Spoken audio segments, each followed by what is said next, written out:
I've been a Christian for 36 years now. And my father was a Muslim, though I was born in this country, but he was from Pakistan. So I have no knowledge of Islam really, other than a small thing. So I'm not here to try to prove Islam wrong and Christianity right. But I do have a question, which is this. In my 36 years of reading the Bible, I've never once seen Mohammed mentioned. Who is the prophecy? Who is the prophet of Deuteronomy 18:18? It's not about Mohammed. I didn't ask that. I said, who is it about? Not because it's one of the brethren. Right. I'll repeat my question. Did I ask you who is it not about? Who is it about? Who is the prophet? We don't know who the prophet was, actually. You don't know? No. What does God say about this prophet? I don't know. I'll have a look. But that doesn't mean that it's Muhammad. Shall I tell you? Okay. We shall raise from the brethren a prophet like upon thee. He shall not speak of himself, but I shall put my words in his mouth, and he shall speak all that is commanded of him. And it shall come to pass that those who will listen to his words, he shall speak in my name. I will be the avenger, or I will require it of them. Yeah. So the idea that you could be so flippant, like, oh no, God tells you have to listen to this guy like nothing else. So who is it? Well, you could say, looking at it, it points to Jesus, but it could have been about one of the other prophets that were to come. Which prophet? Which prophet after Moses fits like? Which prophet after Moses? Which prophet was like Moses? Which prophet was like Moses? I know you're trying to say that Muhammad ticks all the boxes with Moses. I understand that, but I don't agree with that. It can't. When you take, there's no. You know what? I'm going to take the bait. I'm going to take the bait. Why can't it be Muhammad? So you don't know who it is. So why can't it be Muhammad?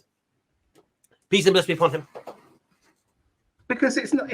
The Bible was ended probably the last thing was written probably about 600 years before Islam appeared. Yeah, before Muhammad. All right. The Bible ended at Revelation. The beginning is the beginning and the end of the Bible. There's no indication anywhere about a new religion called Islam and Muhammad appearing. There's nothing. Why can't the prophecy be about Muhammad? Because he doesn't fit the criteria. Why not? Because he's not a man of peace, for a start. Where does 1818 mention peace? Well, it doesn't. What are you on about? It doesn't mention it. I'm just saying. Wait, yeah, but don't just say irrelevant things. Say things relevant, please. Jesus is the fulfillment of prophecy. No, right? Glenn. You've just conceded that you don't have a clue who 1818 is talking about. You then boasted that it's not about Muhammad. Peace and blessing be upon him. So I want to know why can't it be Muhammad? How can it be about Muhammad? No, why can't it be? Because it can't be. Why not? It's impossible. Because Islam is so diverse to biblical Christianity. Why is it impossible? It's just. Why is it impossible, Glenn? Because it doesn't fit the biblical narrative. No, why can he not fit that prophecy? Because he's not one of the brothers, for a start. He's not one of the brethren. Brothers of who? He's not a Jewish brethren. Why does he have to be? 1 second. Why does he have to be Jewish? Because in the Bible, when it talks about brethren, and when it's talking about brethren in context, it's talking about the Israelites. Okay? No, it's not. If it's talking about somebody else, it will say, for example, who are the brethren? Who are the brethren? Who are the brethren of the Israelites? That's false, but I'm trying to say to you, Glenn, who are the brethren of the Israelites? No, it's not Ishmael. It's not talking about Ishmael. It's not going. Who are the brethren of the Israelites according to the Bible? Sorry. Who are the brethren? The 12 tribes of Israel. Yeah. No. The Israelites are the 12 tribes. Who is the brethren of the 12 tribes according to the Bible? The Arabs. The Arabs. From Ishmael. Am I wrong? Isn't Ishmael? Right. So let's just listen. Ishmael came. Look, the Arabs come from Ishmael, or am I wrong? I thought that was the truth. Glenn, the brethren of the Israelites are indeed the Ishmaelites according to the Bible. So when you say the brethren of the Israelites, this is the Ishmaelites. And if it's from the brethren of the Israelites, then it can be from the Ishmaelites because they're the brethren according to the Bible. So remind me again how this prophecy cannot be about Mohammed, peace and blessing be upon him. And just this nonsense about to Revelations and no more. According to James, you've got to test people who claim to be a prophet. Yeah. So the idea that there'll be no prophets actually is cleaned up by James, because he says, "Beloved, believe in every spirit, but test them, for the many false prophets sent into the world." Actually, that's not James, that's John. Believe not every spirit, because there are many false prophets sent out into the world. By their fruits you shall know them. Okay, so if there was no more prophets coming after Jesus, why would you even need to test anyone? Okay. But I don't want to jump there as well. We've been everywhere. I just want to just concentrate Deuteronomy 18:18. So we've established the brethren of the Israelites are the Ishmaelites, and it says they shall be raised from their brethren. So that's the first point. A prophet like Moses, Mohammed, peace be upon him, matches Moses like a glove. Okay. Matches him like a glove. Both of them kings in their time. Both of them brought law. Yeah. Both of them born naturally. So this is both of them were driven out from their homeland. Subhanallah, right? And then what else does the prophecy say? He shall not speak of himself, but we shall put our words in his mouth, and he shall speak all that is commanded of him. Now, does Muhammad, peace be upon him, claim his words are his words, or does he claim that God gave him these words? I don't know. You'd have to tell me that. Okay. I don't know. Come on, man. So Muhammad received revelation. Muhammad claimed to receive revelation. So the words he speaks are not his words. Now, what does the prophecy say? We shall raise for them a prophet like upon thee, like you, Moses. And he shall not speak of himself, but I shall put my words in his mouth, and he shall speak all that is commanded of him. And it shall come to pass that those people, I'm pointing at you, mate, yeah? They do not listen to his words, that he shall preach in my name, then I will be the avenger. So this is a warning. Now, you asked, your original question is, where can we find prophecies of Muhammad, peace and blessing be upon him, in your Bible? I would say Deuteronomy 18 is Exhibit A. Right. Sorry, Doctor, I took a long time, man. You can come in now. Yeah, I mean, can I just add that before? Sorry, I just one of the things on this as well is it's not just, proving the scripture means this, but Muhammad contradicts or challenges, or let me say it correctly, the Quran challenges much of what we biblically believe to be true. So God wouldn't contradict himself, would he? The doctor has a beautiful answer for you, don't worry. Okay. So just to sort of tie off the Deuteronomy 18:18, we have mention of this prophecy in another place. And this is in Acts. And this is after the ascension.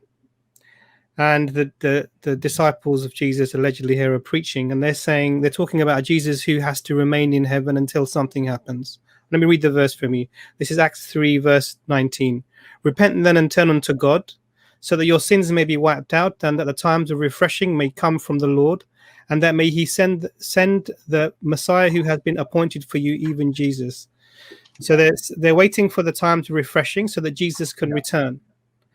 And then verse 21 continues, heaven must receive him until a time for God to restore everything as he promised long ago through his holy prophets. So Jesus must remain in heaven until this is prophesied. This prophecy is completed.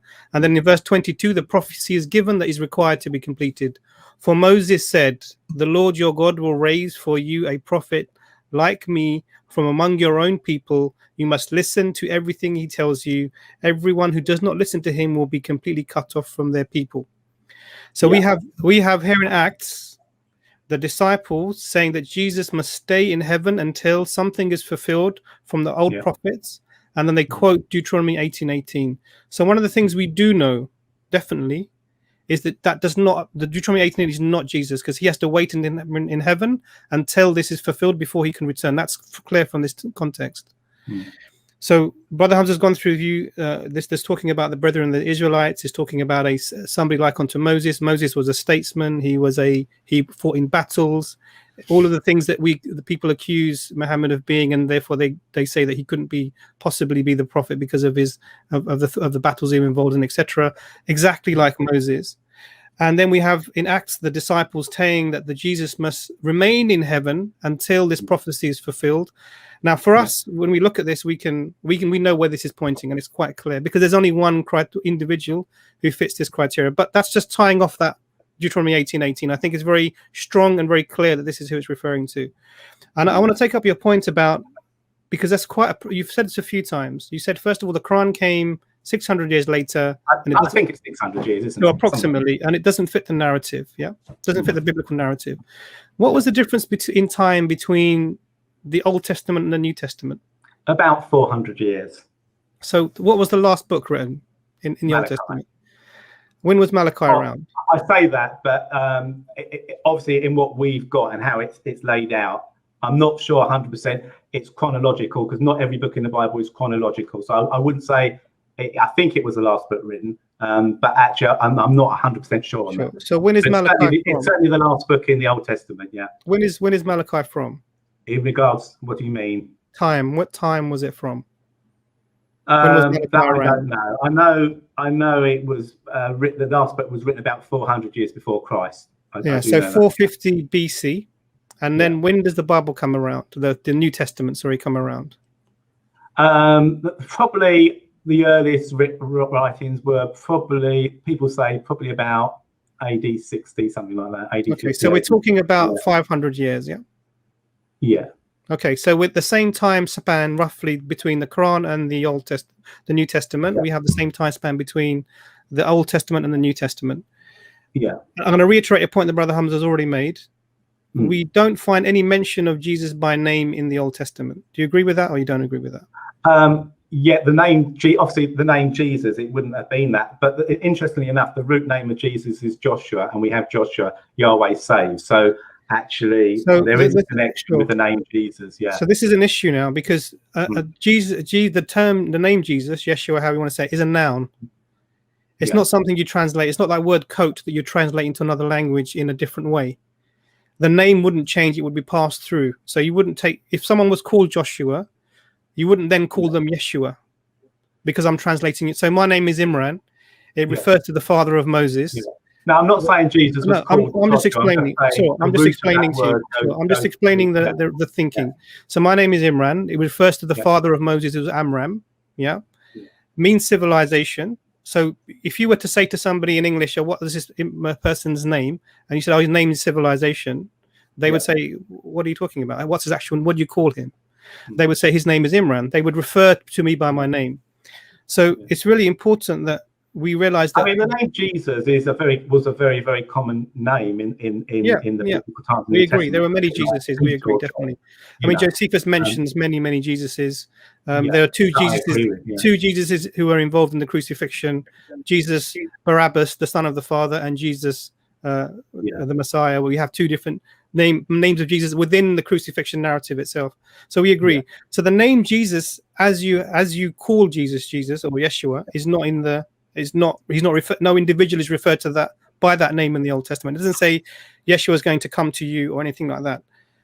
So the question then comes. So that Hamza's question, I have to repeat to you. Why are you holding the Quran to a standard that you don't hold the New Testament to? If a Jew were reading the Old Testament, he would look at the New Testament and say, "Well, it doesn't mention Jesus in our scriptures." And you're saying the same thing. You're saying, well, the Quran doesn't mention that Muhammad is not mentioned in the New Testament. So why would I, or the Old Testament? So why would I believe that?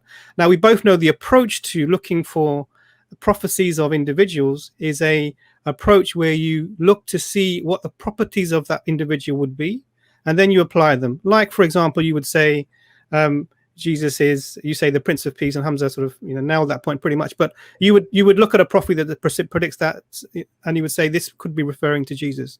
So we would have a similar approach, okay? And this is how prophecy would be made, because there's no point in giving somebody's name in a prophecy, but you would give their qualities that help you to recognize them.